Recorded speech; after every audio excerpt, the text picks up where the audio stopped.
Bima dan Elena, pernikahan kontrak bab 8. Bim, lo udah lihat berita? Andra menerobos masuk ke ruangan Bima dengan tergesa-gesa. Bima yang sedang duduk berkutat dengan laptopnya di hadapannya itu lantas menunggak melihat Andra yang tanpa babi bu langsung masuk ke ruangannya tanpa permisi. Namun, sedetik kemudian dia kembali mengarahkan pandangan matanya ke arah laptop lalu bertanya ke Andra dengan jari yang masih sibuk mengetik. Kenapa emangnya? Ada gosip heboh? Bukan heboh lagi, tapi gawat, Bim. Jawab Andra yang kini sedang mondar-mandir di hadapan Bima. Ada apa sih? Bima mau tak mau menutup laptopnya lalu serius bertanya kepada Andra. Nyalain TV lo sekarang, perintah Andra. Dengan pikiran yang masih bingung, Bima kemudian meraih remote TV di samping mejanya langsung menyalakan TV yang tergantung di tengah ruangan. Lo pindahin channelnya ke channel 7, perintah Andra. Bima langsung menurut dan melakukan apa yang Andra perintahkan. Sesaat setelahnya, Bima benar-benar terperanjat kaget. Dia bahkan langsung berdiri dari kursi kebesarannya tanpa sadar. Di layar TV saat ini sedang menampilkan siaran live konferensi pers seorang model yang sudah sangat dikenalnya, Karina. Karina sedang menyebarkan berita bahwa dirinya diputus begitu saja oleh Bima setelah Bima mendapatkan apa yang diinginkan oleh Bima. Dengan kata lain, dia mengaku telah ditipu dan dimanfaatkan oleh Bima. Dengan derai air mata palsu, drama Karina bahkan didukung 5 perempuan lain yang juga merupakan mantan kekasih Bima. Sialan, si rubah betina itu beraninya cari masalah sama gue, ucap Bima sambil memukul mejanya kesal. Ini gawat, Bim. Kita harus berbuat sesuatu. Pemegang saham udah mulai nanya ke gue tentang kabar ini. Mereka bisa saja cabut saham mereka kalau kita gak bertindak cepat. Andra berusaha menjelaskan kepada Bima tentang kondisi perusahaan mereka saat ini. Masa cuma gara-gara berita sampah kayak gini, mereka mau pergi sih? Bima kembali bertanya dengan nada gusar. Ya, mau gimana lagi, Bim? Berita ini udah nyebar kemana-kemana. Dan kalau kita nggak gerak cepat, bisa-bisa saham kita benar-benar turun dan pemegang saham juga bisa pergi. Ya udah, lo cari cara dulu buat tenangin para pemegang saham. Sementara gue bakal cari cara buat menyelesaikan masalah ini secepat mungkin. Ucap Bima yang sekarang sedang memegang jasnya yang sempat disampirkan di sandaran kursi, lalu bergegas pergi dengan terburu-buru. Nyet, mau kemana? Tanya Andra bingung. Ketemu si rubah licik itu, jawab Bima sebelum menghilang di balik pintu. Karina, kita sekarang harus ketemu. Sekarang, ucap Bima di telepon lalu membuka pintu mobilnya. Dan semenit kemudian melajukan mobilnya dengan raut wajah yang benar-benar sangat marah. Apa termen Karina? Maksud kamu apa nyebarin berita kayak gitu tentang aku? Geram Bima yang saat ini benar-benar sedang murka. Karina hanya tersenyum miring dengan tangan yang dilipat di depan dadanya. Gak ada maksud apa-apa, Beb. Aku cuma mau kamu kembali sama aku. Bima mengusap wajahnya kasar berusaha menenangkan emosi yang masih bergejolak di dadanya. Itu gak mungkin, Karina. Jangan mimpi. Cih, kalau gitu kamu siap-siap aja, Beb. Aku gak akan pernah mundur sampai kamu bertekuk lutut di depan aku. Jangan mimpi. Desis Bima yang kini sudah berbalik meninggalkan Karina yang masih duduk di ruang tamu. Bima memukul setir mobilnya kesal. Dia tak pernah menyangka bahwa Karina akan melakukan hal yang nekat seperti ini. Mengingat beberapa waktu lalu Bima sudah memberi Karina ancaman. Nyatanya, bukti beberapa waktu itu belum cukup buat wanita rubah itu berhenti mengganggunya. Oke, kali ini Bima sudah bertekad. Kali ini akan ia hancurkan rubah licik itu sampai ke akar-akarnya. Suara telepon genggam Bima berdering. Dengan cepat ia memasang earphone di kabel miliknya lalu mengangkat teleponnya. Ya, Ma. Balik ke rumah sekarang. Perintah Nyonya Puspa dari balik telepon. Bima mendengus kesal sambil memukul setir mobilnya. Sit, Bima mengumpat dalam hati. Ia sudah tahu apa yang akan dibicarakan ibunya nanti, meski ibunya belum bilang tadi. Kediaman Dirgantara Family. Raut wajah Tuan Satya dan Nyonya Puspa saat ini terlihat menggelap.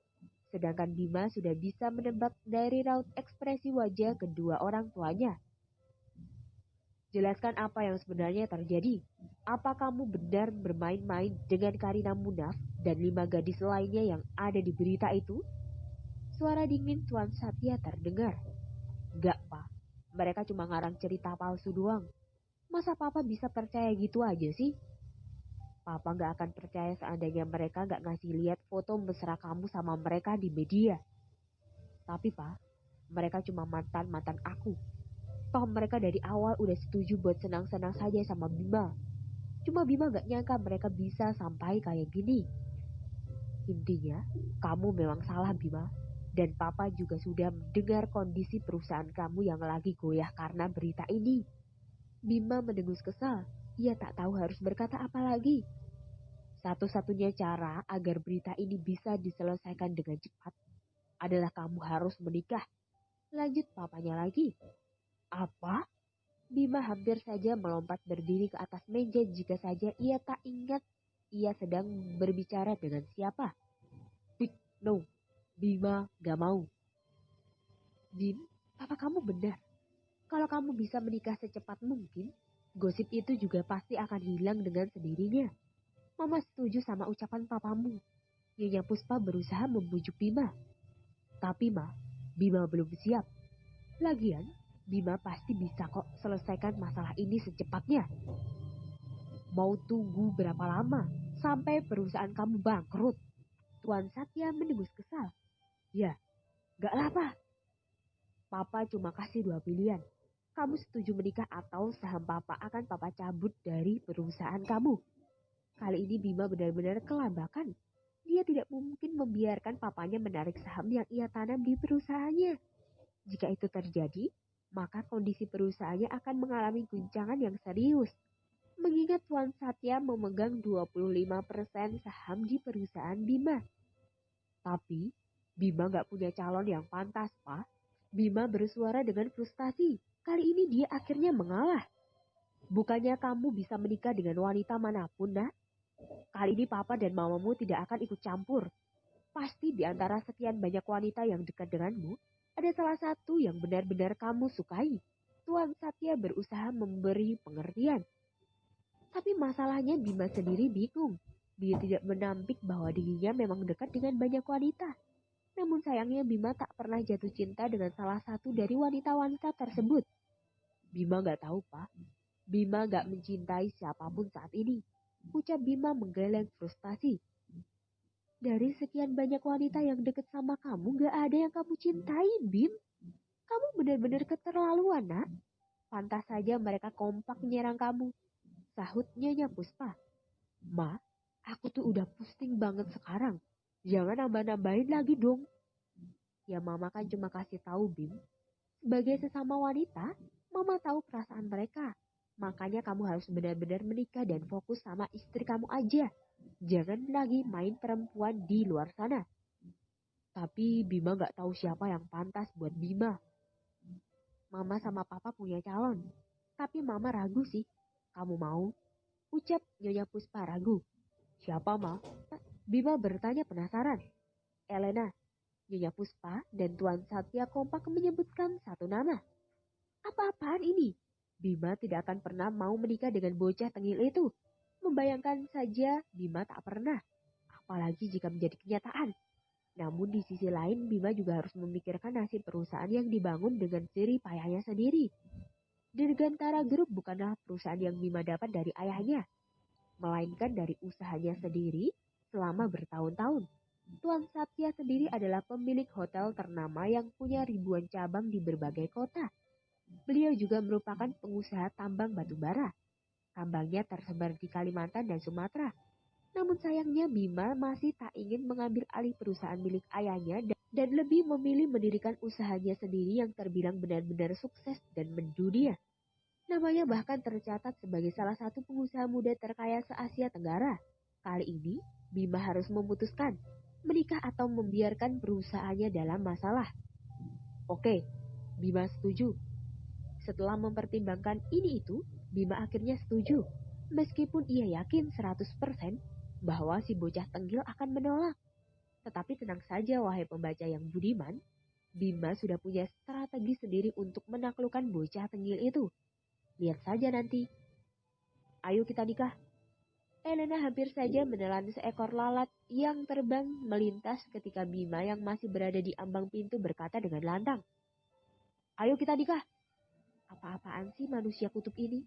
Pikir Elena. Apa ini prank gaya baru? Kamera mana kamera? El menerobos masuk melewati tubuh jangkung Bima sambil menengok ke kiri dan ke kanan untuk mencari di mana kamera tersembunyi. Cari apa sih? Tanya Bima sambil menarik lengan Elena. Bapak mau prank saya kan? Udah kebaca pak, basi tahu. Bapak pikir saya akan senang, bahagia dan berbunga-bunga gitu? Gak, sekarang jujur, bapak taruh mana kameranya? Kamera apa? Saya serius. Hah? Akhirnya Elena membiarkan Bima masuk ke dalam rumahnya.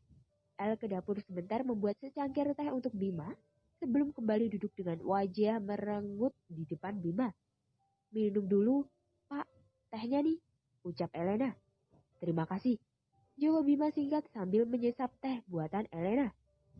Maksud Bapak ajak saya nikah apa? Bapak kesambet setan apa coba? Kamu jangan GR dulu, saya juga ajak nikah kamu karena terpaksa. Orang tua saya nyuruh saya nikah sama kamu gara-gara berita yang di TV tentang Mbak Karina kan? Sahut El cepat. Bima mengangguk. Tapi maaf pak, saya nggak mau. Dengerin saya dulu El, kamu harus bantu saya. Saya akan kasih kamu uang berapapun kamu mau, asal kamu bersedia menikah dengan saya.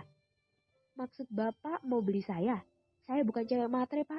Mending bapak ajak nikah salah satu pacar bapak saja. Saya yakin bapak masih punya banyak stok. Gadis satu ini benar-benar kelas kepala. Bima benar-benar harus ekstra sabar. Saya mohon El, saya berjanji ini hanya pernikahan kontrak selama 6 bulan kok. Cuma 6 bulan saya minta tolong sama kamu. Setelah itu kita akan bercerai. Saya akan kasih kamu apapun asal kamu mau bantu saya. Ya, inilah solusi yang Bima anggap tepat saat ini. Alasan ia akhirnya setuju dengan usul orang tuanya adalah karena Bima hanya ingin pernikahan kontrak yang bisa ia akhiri di saat tertentu. Ditambah lagi, El adalah sosok yang sempurna. Karena mustahil keduanya bisa saling menyukai mengingat riwayat pertemuan mereka yang selalu berakhir perang mirip Tom and Jerry.